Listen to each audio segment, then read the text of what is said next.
شکایتیں کر رہے ہوتے ہیں کہ رمضان کی راتوں میں لڑکے کرکٹ بہت کھیلتے ہیں, اور میں بھی کل آ رہا تھا, پوری رات کرکٹ کھیلتے رہتے ہیں ادھر گلی محلوں میں. تو مجھے شکایت بھی بعض لوگ کہتے ہیں یار ان کو منع کرو. دیکھو مجھے خوشی اس بات کی ہوتی ہے کہ یہ جو لڑکے رات کو لونڈے لپاڑے کرکٹ کھیل رہے ہیں نا, یہ رات کو کھیلنا اس کی علامت ہے کہ دن میں روزہ رکھ رہے ہیں, ورنہ دن میں کھیل رہے ہوتے ہیں نا. نہیں یاری بات سمجھ میں. تو یہ بیچارے لونڈے لپاڑے اگر دن میں روزہ رکھ رہے ہیں, ٹین ایجز لڑکے, تو اس روزے پہ خوشی مناؤ. ان کے کرکٹ پہ کیوں آپ کو غم ہو رہا ہے؟ کچھ چرس تو نہیں پی رہے نا پوری رات بیٹھ کے. مجھے تو یہ دیکھ کے خوشی ہوتی ہے کہ یار کرکٹ کی ٹھڑک بھی انہوں نے نہیں پوری کرنی ہے, لیکن اللہ کا یہ فضل ہے کہ یہ کرکٹ ان کو روزے قضا نہیں کروا رہا ان سے. ورنہ جو کرکٹ کے شوقین ہوتے ہیں وہ کہتے ہیں یار ہم نے چونکہ دن میں کرکٹ کھیلنا ہے تو ہم سے روزہ نہیں رکھا جا رہا. ان لڑکوں نے کیا کیا یار, کرکٹ تو کھیلنا ہی ہے, تو اب رمضان میں دن میں روزہ رکھنا ہے تو کرکٹ کب کھیل لو, رات کو کھیل لو. تو اس پہ میرا خیال ہے خوش ہونے کا یہ موقع ہے. کیا خیال ہے؟ اور دوسری بات یہ ہے کہ پب جی تو نہیں کھیل رہے نا, اسنوکر سے, ڈبو سے, تاش سے, یہ جو فضول قسم کے گیم ہیں ان سے تو پھر بھی 1000 گنا بہتر ہے. کچھ بھاگم دوڑی ہو جاتی ہے, کچھ ہل لیتے ہیں. بہتر تو یہ ہے کہ رمضان کی راتوں میں عبادت کر لیں آپ. اچھی بات تو یہ ہے, لیکن ظاہر ہے اتنے نیک لوگ مارکیٹ سے کیا چل رہے ہیں, شارٹ چل رہے ہیں. ابھی تو یہ شکر ادا کرو چرس نہیں پی رہے, آئس نہیں پی رہے, اور بھی پتہ نہیں کیا کیا چیزیں آ گئی ہیں, مین پوری ہے اور پتہ نہیں بہت کچھ آ گیا, وہ نہیں کر رہے. تو اس لیے تھوڑا سا پازیٹیو سوچ لینا چاہیے. میں واقعی خوش, میں کل رات کو آ رہا تھا تو میں نے دیکھا گلی محلے میں کراچی میں نا پوری رات کرکٹ چل رہا ہوتا. مجھے خوشی اس بات, میں نے لڑکوں سے کہا, میں نے کہا یار یہ اس کی علامت ہے روزے دار ہیں. یہ کیا ہے؟ یہ رات کو اس لیے کھیل رہے ہیں کہ دن میں روزہ رکھ کے نہیں کھیل سکتے. تو اس زمانے میں یہ لونڈے لپاڑے, یہ ہوتے تو لونڈے لپاڑے ٹائپ کے ہی ہے نا, کوئی ذمہ داری ہے نہیں, نہ بیوی ہے, نہ بچے ہیں, نہ کوئی پڑھائی. کراچی میں الحمدللہ پڑھائی کی فکر تو کسی کو ہوتی نہیں ہے ذرا سی بھی. تو کراچی میں جو پڑھ کے پاس ہو رہا ہے وہ دنیا کا سب سے بڑا بے وقوف ہے. اور ابھی الحمدللہ پیپلز پارٹی کی گورنمنٹ بھی آنے والی ہے. تو لوگ مجھے کہہ رہے تھے اتنی مہنگائی ہوئی تھی, اتنی مہنگائی. تو میں نے کہا اب وہ مہنگائی الحمدللہ ختم ہو جائے گی, نئی گورنمنٹ بنے گی, زرداری صاحب آئیں گے. تو اب وہ کہہ رہے تھے حج 2.5 لاکھ کا تھا, اب 8 لاکھ کا ہو گیا. تو میں نے کہا اب زرداری صاحب آئیں گے تو اب 2.5 لاکھ کا دوبارہ ہو جائے گا. کتنی زبردست بات ہے. تو اب جو ہے پیپلز پارٹی سے ہمیں چڑ نہیں. پیپلز پارٹی میں بہت اچھے لوگ بھی ہیں.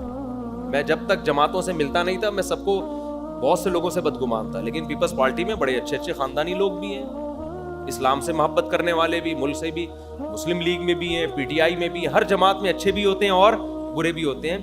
لیکن ہمارے جو سابق صدر تھے وہ بہت زیادہ, یعنی ان کی تقریروں پہ بندر ہنستے ہیں. وہ بیان کر رہے تھے کہ جب غریب پر کوئی ظلم کرتا ہے, کچھ اس طرح کا بیان تھا, مجھے پورے الفاظ او کما قال زرداری صاحب, انہوں نے کہا کہ جب غریب پہ کوئی ظلم کرتا ہے تو مجھے بڑی تکلیف ہوتی ہے. تو میمز بنانے والے نے دکھایا جنگل کے بندر بھی ہنس رہے ہیں کہ یار حضرت آپ کیسی باتیں کر رہے ہو. تو ہمیں پیپلز پارٹی سے وہ نہیں, پیپلز پارٹی میں اچھے برے ہر طرح کے لوگ ہیں. لیکن اگر میرے بھائی ہمارے صدر یا وزیر اعظم اب اگر زرداری صاحب بن گئے نا, میں تو اگلی فلائٹ سے فوراً کہیں کسی دوسرے کنٹری بھاگ رہا ہوں. میں افورڈ نہیں کر سکتا بھائی, میں افورڈ نہیں. اور ویسے بھی انہوں نے سب سے پہلے میرے کوئی لائن پہ لگانا ہے, کیونکہ میں نے تو ہر دوسرے جمعے میں حضرت کا بڑا اچھا تذکرہ کیا ہے. آنے کے بعد انہوں نے کہا سب سے پہلے تو اس کو لائن پہ لگاؤ. ان کے لیے لائن پہ کسی کو لگانا کوئی مسئلہ نہیں ہے, ٹھیک ہے نا. وہ کچھ بھی نہیں ہوتا ان کے, وہ بہت بڑی اللہ نے ان کو نوازا ہے بہت ساری صلاحیتوں سے, ٹھیک ہے. کے لیے وہ مسکرا کے سارے کام کر رہے ہوتے ہیں, ٹینشن لیتے ہی نہیں. تو اس لیے بہت زیادہ آپ وہ نا خوشیاں نہ منائیں کہ اب پتہ نہیں کیا حکومت بدلے گی تو کیا ہو جائے گا, یہی ہو جائے گا. تو شاید یہ آ جائیں پھر پتہ نہیں کیا ہوتا ہے. تو میں کیا بات کر رہا تھا, جو بات کر رہا تھا وہ ہے, ہاں تو کرکٹ جو ہے نا, بہتر تو یہی ہے کہ بھائی چلو کھیل بھی رہے ہو تو تھوڑا سا حصہ عبادت کے لیے رات کو نکالو. ان نوجوان لڑکوں سے میں کہتا ہوں آپ جو کرکٹ کھیل رہے ہو, سحری کے وقت میں 2-4 رکعتیں تہجد کی پڑھ لو. اٹھے ہوئے ہی ہوتے ہو نا, تو 2-4 رکعتیں پڑھنے میں کیا جا رہا ہے. اتنی فضیلت ہے رات کے آخری حصے میں تہجد کی اتنی فضیلت ہے. تو ہم آپ کو کرکٹ سے منع نہیں کر رہے, ہم کہہ رہے ہیں بھائی 2-4 رکعتیں کچھ اللہ اللہ بھی آخری وقت میں بولو کر لو, ٹھیک ہے کھیل لیا آپ نے. مجھے تو خوشی ہوتی ہے, پب جی نہیں کھیل رہے, چرس نہیں پی رہے یار, کوئی ہلا گلا کر رہے ہیں, اور ویسے بھی تھوڑا ایکٹیویٹی, یہ بھاگیں گے دوڑیں گے تو دماغ فریش ہوگا, کوئی ٹینشن دیں گے یہ, تو یہ خوشی کی بات ہے. دوسرا کام, کرکٹ میں جوا نہ لگاؤ. جوا کیا مطلب؟ 2 ٹیمیں پیسہ لگاتی ہیں, جو جیتتی ہے وہ سارا پیسہ لے جاتی ہے, تو یہ حرام ہے, ناجائز ہے. دیکھو ہم نے بھی کرکٹ کھیلا ہے. اچھا یہ کرکٹ نا اردو میں مذکر لفظ ہے, مؤنث نہیں ہے. کرکٹ کھیلی نہیں جاتی, کھیلا جاتا ہے. پنجاب میں چونکہ ان کی مادری زبان اردو نہیں ہے, تو پنجاب میں بہت سے اردو کے مذکر الفاظ مؤنث بن گئے ہیں. اب چونکہ پنجاب کی آبادی بھی زیادہ ہے, تو بہت سے اردو میں جو الفاظ مذکر تھے وہ پنجاب میں جا کے کیا بن گئے ہیں؟ مؤنث. تو انہی میں کرکٹ بھی وہ پہلے کھیلا جاتا تھا, اب کھیلی جاتی ہے. ہاکی کھیلا جاتا تھا, کھیلی جاتی ہے. گیم کھیلا جاتا تھا, اب کھیلی جاتی ہے. تو خیر یہ بھی کوئی بری بات نہیں ہے اگر انہوں نے اس زبان کو چینج کر دیا. زبانیں اپنے زمانے کے حساب سے چینج ہوتی ہیں, تو کوئی کھیلی بھی جاتی ہے بول رہا ہے تو کوئی اتنا بڑا مسئلہ نہیں ہے. میں صرف یہ کریکشن اس لیے کر رہا ہوں کہ مجھ پہ کوئی اعتراض نہ کرے کہ مفتی صاحب اردو غلط بول رہے ہیں, تو سمجھ رہے ہیں نا. تو صحیح اردو میں جو پرانی اردو ہے اس میں کھیلا جاتا تھا, تو ہم کھیلا ہی کا لفظ استعمال کرتے تھے. تو اب کوئی کھیلی جا رہا ہے بول رہا ہے تو بھی کوئی غلط نہیں ہے.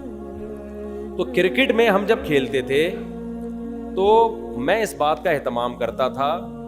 میں کبھی بھی الحمدللہ مجھے یاد نہیں پڑتا میں نے جوا کرکٹ میں کھیلا. ہماری بھی ٹیم تھی, فرینڈز کرکٹ کلب کے نام سے, ٹیشن بازیاں اس کی بھی بہت تھی.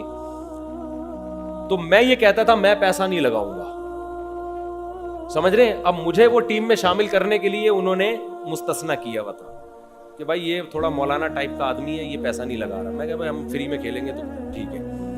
تو مجھے اگر ٹیم نے پیسہ لگایا ہے اور آپ نے نہیں لگایا تو آپ کے لیے جائز ہے کھیلنا, کیونکہ آپ نے اس میں جوئے میں براہ راست شرکت نہیں ہے, تو اس کو گناہ میں تعاون نہیں سمجھا جائے گا. اس لیے کہ آپ تو اپنا کھیل رہے ہو, وہ جو پیسہ لگائے گا وہ حرام کر رہا ہے. ایک کام تو یہ کرو کہ آپ پیسہ نہ لگاؤ, سمجھتے ہو. پیسہ لگانا ہے تو کوئی تھرڈ پارٹی لگا دے. 2 ٹیموں میں جو جیتے گی, تو سیٹھ لوگ ہوتے ہیں نا اسپانسر کرتے ہیں, تو سیٹھ لوگوں کو بولو یار ہم آپ کی کوئی کمپنی کی پروڈکٹ مشہور کر دیں گے, ہم دونوں ٹیمیں کھیل رہی ہیں, آپ کی جو ہے نا وہ کوئی بھی کمپنی ہے, کوئی بھی بزنس ہے, یا خود آپ ہیں, آپ کو ہم تھوڑا پروٹوکول دے دیں گے کہ یہ اسپانسر انہوں نے کیا, یہ بہت نیک آدمی ہے, ان سے دم کرواؤ. تو سر آپ جیتنے والی ٹیم کو اپنی جیب سے کیا دے دیے گا؟ پیسے دے دیے گا. اس طرح کر لو. ایسے مل جاتے ہیں مارکیٹ میں, اسٹیٹ بڑے دل کے ہوتے ہیں, وہ کہتے ہیں چلو یار بچے کھیل رہے ہیں خوش ہو جائیں گے, تھوڑا ہماری حوصلہ افزائی ہو جائے گی, تھوڑا ہم پارٹی کر دیں گے, کھلا دیں گے. تو یہ جوئے سے بچاؤ اپنے آپ کو, ایک کام. دوسری بات یہ, کرکٹ چاہے دن میں کھیلو یا رات میں, جماعت کی نماز مت چھوڑو. میں اپنی تعریفیں نہیں کرتا, ہمارے اندر جو برائیاں ہمیں پتہ ہیں, لیکن کچھ چیزیں بتانی پڑتی ہیں موٹیویشن کے لیے. میں جب کرکٹ کھیلا کرتا تھا تو این جماعت کے ٹائم پہ نا بعض دفعہ میں وکٹ کیپر بنا ہوا ہوتا تھا. ہمارے جو بچپن کے دوست ہیں وہ جانتے ہیں, جماعت کھڑی ہونے والی ہوتی تھی, میں فیلڈنگ چھوڑ کے چلا جاتا. ہمارے کیپٹن بھی بعض دفعہ چیختے تھے یار ادھر کھیل ہو رہا ہے تم ادھر, وہ کہتے تھے بعد میں پڑھ لینا. میں کہتا بھائی جماعت بعد میں نہیں ہوتی, وہ جب ہوتی ہے جو ٹائم ہے اسی ٹائم پہ ہو. اسی طرح کھیلنا ہے تو کھیلیں گے, نہیں تو ہم نہیں کھیلیں. تو بعض دفعہ پوری ٹیم ٹینشن میں آ جاتی تھی. تو شاید یہ 2-4 اللہ نے قربانیاں ہم سے لے لی جس کی وجہ سے آج میں ممبر پہ بیٹھا ہوں. شاید ویسے تو ہمارے اعمال میں کوئی نیکیاں, میں جب ماضی جھانکتا ہوں تو کوئی ہمیں کچھ نہیں ملتا, خالی ہے. صفات جو ہے نا وہ نیک اعمال سے خالی پڑے ہوئے. تو یہ 2-4 کیونکہ ایسے موقع پہ یہ قربانی دینا تھوڑا مشکل کام ہوتا ہے کہ میچ چل رہا ہو گرما گرم اور آپ وکٹ کیپر ہوں یا آپ فیلڈنگ کر رہے ہوں یا آپ بیٹنگ کر رہے ہوں اور آپ بالر کو روک دیں کہ بھائی اقامت ہو رہی ہے, جماعت کھڑی ہو رہی ہے, میں نماز پڑھ کے آ رہا ہوں. تو اس وقت یہ بڑا مجھے بھی مشکل لگ رہا ہوتا تھا. پوری ٹیم میری وجہ سے ٹینشن میں آتی تھی, لیکن میں کہتا تھا بھائی نماز کا ٹائم ہے, وہ میچ پہلے ہے, ٹھیک ہے نا, وہ آخرت میں حساب. تو یہ 2-4 اللہ نے شاید ہم سے قربانی کے کام لے لیے جس کی برکت ہے آج میں ممبر پہ بیٹھا ہوں. یہ بھی ہو سکتا ہے یہ اللہ کی طرف سے ڈھیل ہو, یہ تو آخرت میں ہی پتہ چلے گا کیا حقیقت ہے. نوجوان طبقے سے میں کہتا ہوں کہ دیکھو جماعت کی نماز پہ کمپرومائز نہیں کرو. ہم تو کھیلتے ہوا چھوڑ دیتے تھے, آج میچ دیکھ رہے ہوتے ہیں تو نہیں چھوڑتے, وہ دیکھنے میں جماعت چھوڑ دیتے ہیں. میچ میں اتنا مگن ہوتے ہیں, ادھر حی علی الصلاح حی علی الفلاح کی ندائیں گونج رہی ہیں, قد قامت الصلاح قد قامت الصلاح, اور آپ اس میں لگے ہوئے ہو. تو مسلمان کھیلتا بھی ہے, یہ فزیکل ایکٹیویٹیز ضروری ہیں صحت کے لیے, آپ کی فزیکل فٹنس کے لیے, دماغ کو فریش رکھنے کے لیے, لیکن اللہ کا حکم میرے بھائی سب سے پہلے. اچھا ہم روزہ رکھ کے بھی کھیلتے تھے کرکٹ, اب سوچتے ہیں کتنے بڑے بے وقوف تھے. روزہ رکھ کے صبح کھیل رہے ہوتے تھے سحری کے بعد, کیونکہ سارا دن جو ادھموئے پڑے ہوتے تھے نا, کیونکہ سحری کے بعد ہی آپ نے کھیل لیا, آپ کو تو گئے کام سے, تو اس وقت بچپن میں احساس نہیں ہوتا تھا کہ کیا حماقت کر رہے ہیں. تو پھر کیا ہے کہ پھر ہمیں جب چند دن ہوا ہے نا, تو پھر ہم نے کہا یہ کھیلنا ہے تو عصر کے بعد کھیلو. تو خیر آپ کھیلیں لیکن جوا نہ لگائیں اس میں, آپ کی ٹیم لگا رہی ہے تو آپ نہ لگائیں, بولیں بھائی میں بغیر جوئے کے کھیلوں گا, میں پیسہ نہیں لگاؤں. مل جائیں گے ایسے کچھ لوگ آپ کو, آپ جیسے, تو انہیں کی ٹیم بنا لیں, ایک مولویوں کی ٹیم الگ ہو جائے گی. کیا خیال, یہ شریعت کی مطابق کھیلتے تو, اور جماعت کے ٹائم پہ جماعت سے نماز نہ چھوڑیں. پھر بے شک آپ کھیلتے رہیں, ہمیں کوئی اعتراض نہیں, خوشی ہوتی ہے لڑکوں کو کھیلتا دیکھ کے نا, بھاگ رہے ہیں, دوڑ رہے ہیں, ہل رہے ہیں, کلابازیاں کھا رہے ہیں. یہ تو لائف ہے ان کام کرنے کی. چھاڑے بازی سے تو بچے ہوئے ہیں نا, لڑکیوں کے پیچھے بھاگنا اور اٹھ کے, اور یہ ان ضلالتوں سے بچے ہوئے ہیں.